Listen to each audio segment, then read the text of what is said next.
depending on which hostile environment I'm going to go into, I need to pick either a whitish gray camo or green camo. Wait, shouldn't one be for snow and one for jungle? I'm so confused.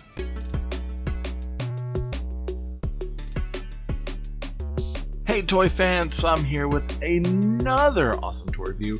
Got a whole sample of these in, and they have come in from various places. So Amazon was the main source, the others from Five Below, and some of these are kind of moving their way out of Five Below now, but if you're lucky enough, you might even be able to find some. And so what we got, going back to the loyal subjects, is we've got a whole run of Aliens toys. Now, I love Aliens. I've done a few reviews on some Alien stuff before, so we obviously know this is like one of my game changers. I like this franchise a lot. So here's what we got. Out of the loyal subjects, we got, of course, Ripley, main hero. Okay, so that'll be fun. We also have the General Black Alien, and I believe this one comes with, I think, an egg sac, which will be pretty cool. Then we get Bishop. We also have Bishop in this line. Not exactly Lance Henriksen, but kind of close. And then we did get Vasquez. So the awesome and amazing Vasquez. Glad to have her in. Oh, she's got her pieces if she needs. Then we got Hudson, the loudmouth, our bud Bill Paxton. Hudson, the only man to be killed, what was it, in Terminator, Predator, and Aliens. Wow. Most of the Dark Horse comics except for RoboCop. Anyways, Bill Paxton as Hudson, which is the camo version. And then another Bill Paxton run, and this one is in the gray camo. So going back to what I said in the beginning about the gray camo or the green camo, this is what we're looking at. And it's a variant. Oftentimes I don't really do variants, but every once in a while, you know, I'll get like a Club 28 or something. I'll usually keep that. Kind of wondering about this one. We'll get into it when we get in the review. If you haven't subscribed, be sure to subscribe. Hit that big red button to subscribe down below. Like this video. Go ahead and comment to me. I would like commenting back to you all. And hit that bell for notifications. That way you can be notified anything that comes from me to you. So what do you say? Let's get into it.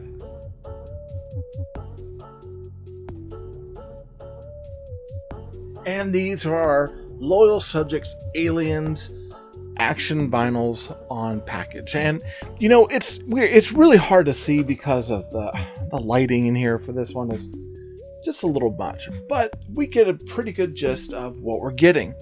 Let's take Ripley here for instance. Okay, so we've got pretty much every package is going to have kind of bolting around it where it looks like it's got some sort of riveting, some sort of metal. It says Aliens there on the bottom, and even has our loyal subjects crown over there to let us know where this is from. These are suggested as ages 14 and up, and I can see why. They're kind of more collectible toys, but they're still kind of playable, so they have some toyetic aspects to it. The top is going to be open and clear as well, and some of these that you'll get are blind box truly, where they have a black piece of plastic going across and you can't see it at all. And those are where you're going to get usually your Club 28s, though I've gotten one that, you know, didn't have that on there, so it was kind of interesting. All right, so going to the side. Now, I call this kind of the main side. This is the side where it shows that we get Ellen Ripley, and 2 out of every 12 is going to be an Ellen Ripley, so she's kind of the main character. You definitely want to have her there. Lance Bishop, and 1 out of every 12 is going to be a Bishop, which, okay, I get. Jeanette Vasquez, and 1 out of every 12 is going to be Jeanette Vasquez. I get that one as well.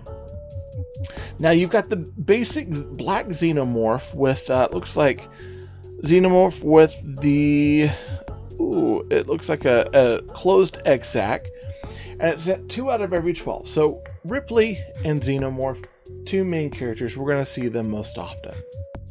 We get a William Hudson, 1 out of every 12, and this is the basic green camo. And then there's a Xenomorph that's a matte black with a, looks like another egg sac that's closed, 2 out of every 12. So we get 2 different aliens, both black, 2 out of 12, Ellen, 2, and then the rest are all 1s. Now, let's go to the other side. Now the other side has a lot of your variants on there. Of course, we get the ice metallic blue xenomorph, and that's 1 out of every 12. We get a William Hudson in the gray camo, and that's 1 out of every 12 too. And that one's kind of weird because it runs the same as the camo version of Hudson, and I'm not sure which one I like more. So, when we get them out, we'll check them out. We also get a xenomorph that is brown with an open egg sac. That would be kind of cool. And that is 1 out of every 24. So you're starting to kind of run the numbers down. We also get a xenomorph that's green with a green open egg sac, 1 out of every 24. And then we get a black battle damage one, and that's 1 out of every 48. So the numbers have drastically gone down for that one, along with Rebecca Newt Jordan, 1 out of every 48. She's kind of a main character, so it's one of those that most of us are probably not going to really be able to get a Newt.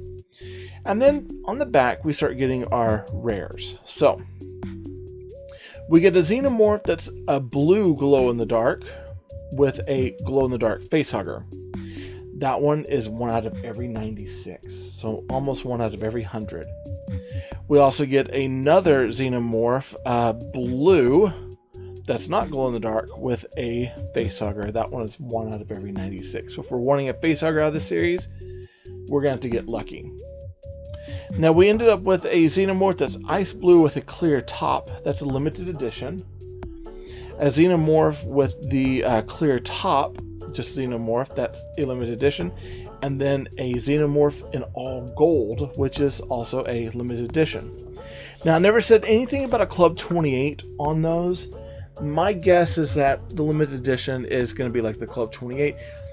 I just don't know the numbers. Sometimes I think when they have the limited edition, they run it like 1 out of every so, blah, blah, blah. Usually up to about 20 or so, and then that's it. And they don't do any more. So those, they're going to be a lot more rare. Now that's the package for these. There's really nothing else to say about them. I mean, they're pretty cool. They've got a lot of cross-sell art on it, but that's not going to tell us anything else about these toys. We need to get them out and get to playing. And then these are our action vinyls outside of package. Now, go ahead and say, all in all, I think they are wonderful. They look really cool.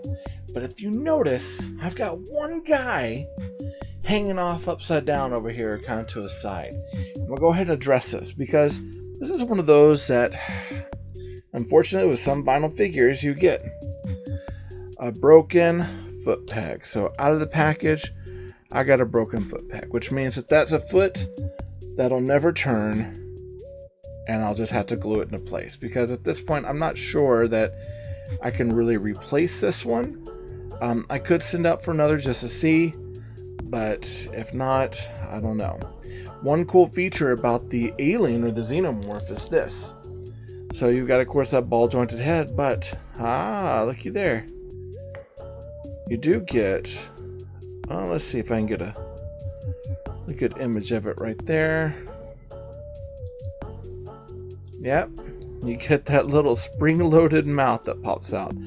I dig that. Just the look of this thing alone is amazing. And it's one of those that technically, I mean, I might try to get another one just because I think it looks really cool. The detail on it is amazing. And then, of course, with him, he comes with this solid egg sac. Of course, a closed one. Now, let's take a look at Bishop here, and we're going to run down the articulation. So much like the Ghostbusters, we're kind of getting the same thing. You've got, of course, that swivel head. And this one, it's on a ball joint, but unfortunately, like the jointing itself, the way they made the head, only has it to where the head turns instead of being able to rock around. We do get those ball jointed shoulders, swivel wrist, a little bit of a ball jointed waist, though certain figures don't really turn much, like him. Then we get the ball jointed hips, hinge knees, and then the ball swivel kind of hinge style. It's actually more just like a ball jointing foot, but it acts more like a swivel with most of the sculpting. And then, of course, each one comes with its own file card that is unique to the figure. Now, with Ripley, we get all the extra attention to detail. Her head actually is a little bit more of a rocker. And then of course we get her specific gun that has the pulse rifle taped up to the flamethrower with her iconic end a movie look. So this is definitely, I feel like, a definitive figure for the series. I like this one a lot. And it looks great. Now after that, she comes with that one weapon, Bishop comes with none. This is one of those where I kind of wondered, why couldn't we got him with the headset from when he was on the ship? Now, with Hudson, we got 2 color variations. With Hudson, you get a very big helmet. Now this helmet, it's going to rock around a lot, so be prepared. If you're playing with them, it's going to fall off. But then we get the green pulse rifle with the green version, and then we get the motion tracker on the other hand, and he actually has a really good range of articulation. So the Hudson one, hopefully I don't have another glued foot. Oh, good. Oh, that would be so sad. This one is pretty good. I dig him. There's a part of me that wonders, instead of having another Hudson, why didn't we get a Hicks instead of this version? But I digress, and I'm not going to go too much into it. With this Hudson, with the gray camo, we're getting the same thing, but a color variation on helmet, the suit, the pulse rifle, and the motion tracker over there. Now with Vasquez, of course, we get her big machine gun. And Vasquez does suffer from a few problems here. Her wrist joint keeps popping out because those ball joints are so small. So it's definitely one to keep in mind. She does have really good articulation the rest of the way around, though her head joint doesn't have a lot of rock to it. Now, she does come with her targeting headset, which is really nice, but it kind of like the other helmet for Hudson, it does want to pop off quite a bit. Now with Vasquez, we only got this one coloration of her, so there's a part of me that's leaning more towards this Hudson versus this one, thinking this is more the one I want to stick with, and I don't necessarily have to have that one in the line, though for right now I'll keep it. All in all, I love these vinyl action figures, and you know, going back when I was reviewing the Ghostbusters, I really enjoyed those too, and I like what Loyal Subjects has done with the Aliens run. There were a few things I kind of wondered, like that just didn't make any sense, like, you know, why we didn't get a Hicks when Hicks, you know, made it all the way to the end. And it would have been an easy fix versus having a double Hudson in the gray camo, which just seemed a little off. I like the multitude of the different aliens we get, but because those aliens are hard to find, it just makes it seem a little bit hard to want to get something different. I'd like to see maybe a variation where we got another alien that was in the either 124 or 212 or 112 series that also had an open egg or even a face hugger, because I like having those extra pieces and parts that would help out. There are some other characters I kind of wondered why they didn't make and why they made Newt so rare, but you know, I'm not the one producing this, and of course the idea is to sell more, so maybe having her super rare would allow her to have more packages sold. I think that they're fun. There's a few things I kind of would have liked Bishop to come with a headset, or maybe even the remote case that he used to pilot the second shuttle down from the Sulaco. And I would have liked to seen maybe a separation of the two weapons that Ripley has, or even maybe a flare be added with her. But all in all, I think what we got is great. One thing I forgot to show with Vasquez, originally when I showed her figures, she also came with a lamp that got stuck to her back, which is a nice touch. Some of the Colonial Marines did have that lamp. Not all, but some of them did, and it's actually kind of an inky light that's like a production light that they use to shine on things. So the fact that they added that with her armor makes this even better. All in all, I think this is a really cool series, and I love the overall look of them. I think that they're amazing. So originally on the market, these probably commanded a good $15 price point. However, like I said before earlier, is that some of these you've actually been able to find for $5 over at Five and Below, because they're starting to get kind of overstock of figures. You might not get a super rare one, but you're getting a few. And then, of course, you can find a lot of these on Amazon. And right now on Amazon, if you're getting collectible ones, they're going to run you up a premium about $30. However, most of these are going to be between 10 to 12, maybe 15 in a few exceptions of price point. And if you have Prime, they're there to you the next day without an issue. So these are still out there on the market, which is nice because I really do feel that for any Aliens fans, this is a good one to have in your collection. So if you go out looking for these, good luck with the toy hunt. This episode of Tay Gun was sponsored by Marvin Dog Media. To learn more about Marvin Dog Media, visit www.marvindogmedia.com. If you liked the video, be sure to hit that like button. Go ahead and subscribe to the channel. Comment down below to let YouTube know that you like what I'm making. And be sure to hit that bell notification so you get updates to future content.